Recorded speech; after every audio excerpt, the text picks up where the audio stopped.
Thank you, Dean. I'm going to talk a few minutes about some of the things going on in Siskiyou County. Can everybody hear me back there?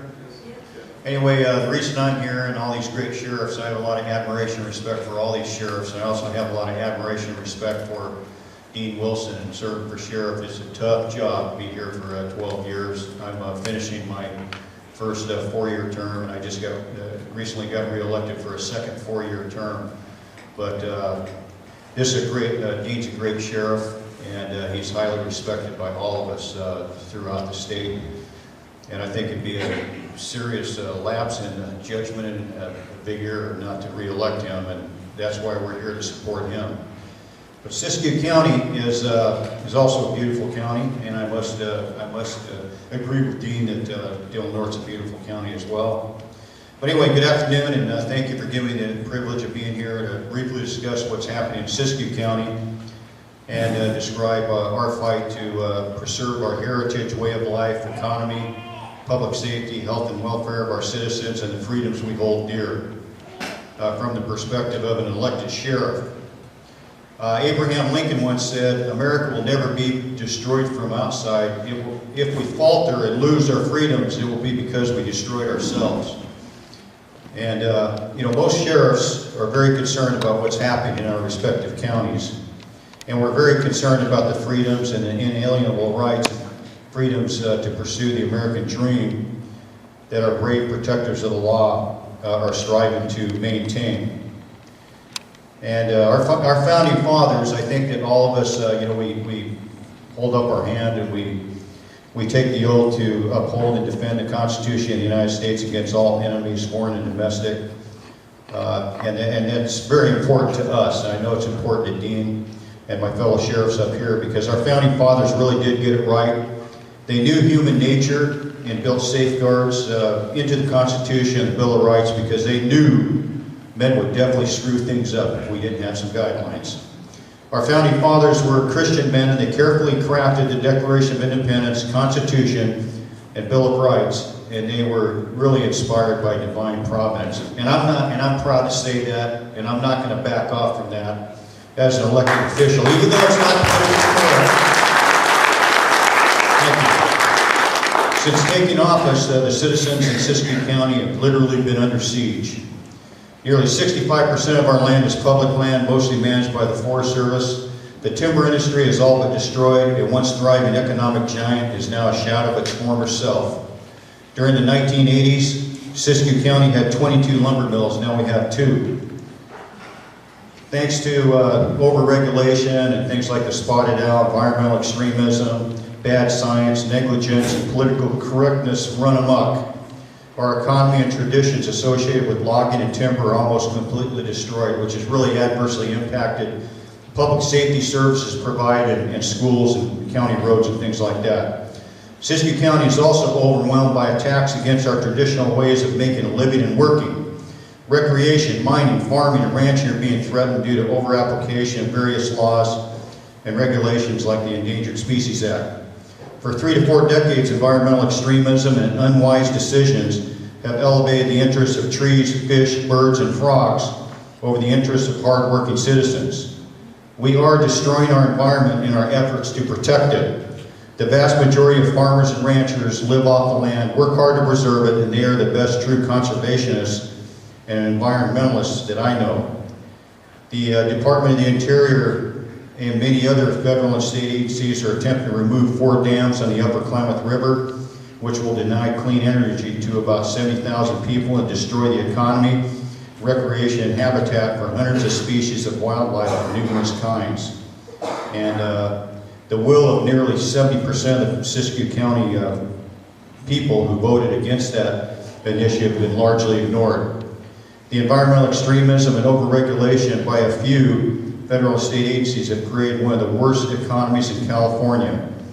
And this is why I think great sheriffs like Dean and Larry, and of course Mike and Mike Poindexter as well, we're concerned about the way things are going in our counties, because Siskiyou County has some of the highest unemployment rates in alcohol abuse, drug abuse, child abuse, and domestic abuse rates in the state of California.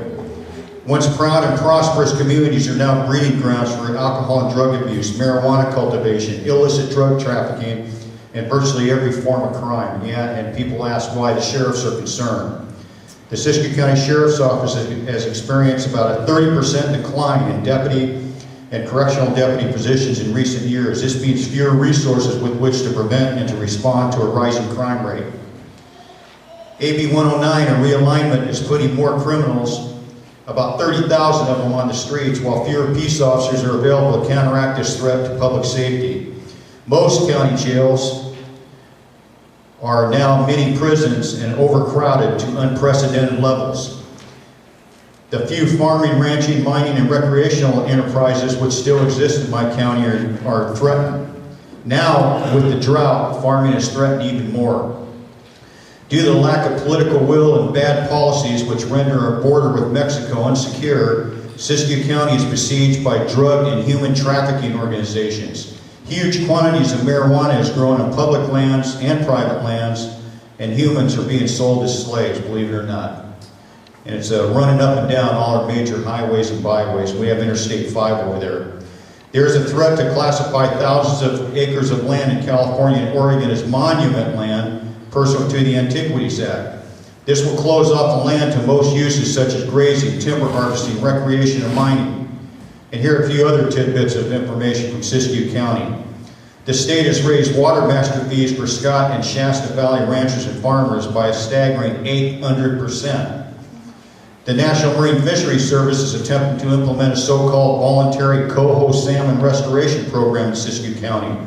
The Norte Coast Regional Water Control Board is attempting to implement a groundwater monitoring program, which could cost ranchers and farmers as much as half to several dollars an acre.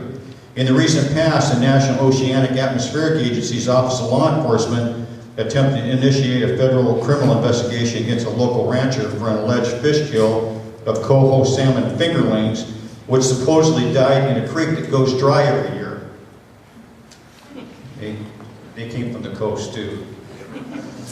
Now NOAA is back, attempting to inflict civil penalties on the same family in excess of $8,000, and this family has had a ranch in their family for 5 generations, and they're starting the 6th generation. The Happy Camp Coordination Committee was advised that their attempt to attract a lumber mill to Happy Camp, they used to have about 6, and now 0, could be held up for 4 or 5 years due to environmental activists, the North Coast Regional Water Control Board, and the U.S. Fish and Wildlife's newly released spotted owl restoration plan. Of course, they don't have to worry about that much in Siskiyou County because a lot of the forests burn down anyway. Federal policies have failed to properly manage our forests and have implemented a travel management plan which threatens freedom of movement, traditions, economy, and public safety. The lack of proper forest management has left our county susceptible to catastrophic wildland fires and closed access to public lands owned by the people, like those that have plagued my county for nearly 6 weeks. Over 142 homes were destroyed in weed, and well over 265,000 acres of prime forest land have been destroyed in Siskiyou County in the recent fires that we've encountered. Some of those fires are still ongoing. Dredge mining is now prohibited in the lower Klamath River Basin. And I'll move quickly through this. Another thing is, a few months ago I was advised by a young couple residing in Mount Shasta that they were visited by the California Department of Food and Agriculture. Their crime? Someone filed a complaint that they were operating an illegal dairy. The young couple, along with some other families, owned 3 cows. They asked them how they could get a permit. They said it cost about $200,000. Other laws such as the Regulatory Flexibility Act, the Data Quality Act have been largely disregarded by those attempting to inflict further economic ruin on our hard-working timber, ranching, farming, and mining industries. In Butte Valley, we now have a controversy because environmental activists are attempting to initiate actions to introduce the northern gray wolf. You say, well, so what? Well, a study conducted by Ecological Economics estimates that wolf depredation in areas where they have been reintroduced have cost the average rancher about well over $11,000 a year. And they have devastated game animals and also farming and ranching in many areas of the western United States. Now our Second Amendment rights are under relentless attack in California and on a national basis, despite the fact that 2 recent Supreme Court decisions, Heller and McDonald, reaffirmed a citizen's right to keep and bear arms. In California alone, there are over 800 firearms-related laws. We don't need more gun laws. We need to enforce the gun laws we have. In fact, many of the current gun laws should be repealed. Lawbreakers are being emboldened and supported, but law-abiding citizens are being stripped of their constitutional rights to protect themselves and their families from predators in our society. And all this affects all law enforcement agencies, and that's why I'm mentioning these things to you, because I think that just virtually all, most sheriff's departments in California are actually rural, because 30 out of 58 counties are considered small counties. And in closing, the America we will have and the country our children and grandchildren will inherit depend on all of us. And we have to stand for the rights and freedoms and values which made our nation strong. And I think all of you have heard the quote, "All that is necessary for the triumph of evil is for good men to do nothing." Ladies and gentlemen, our way of life is at stake, and so is our future. And I just urge everybody to support this great sheriff, sitting to my left and to your right, and he's a great protector of our freedoms. And I thank you for the privilege of allowing me to spend a few minutes elaborating on some of the things that are impacting Siskiyou County, and those issues definitely impact my department. My deputies haven't got a pay raise in 5 years, and they're working hard, and they don't get the recognition they deserve. And this is a lot of this is a result of all these economic and political decisions that are being made in Sacramento and Washington, D.C. And we need strong sheriffs like Dean and these other sheriffs up here standing up for your rights, because after all, we serve you. We don't serve the government, we serve you. And I'm privileged to serve the people of Siskiyou County. Thank you very much.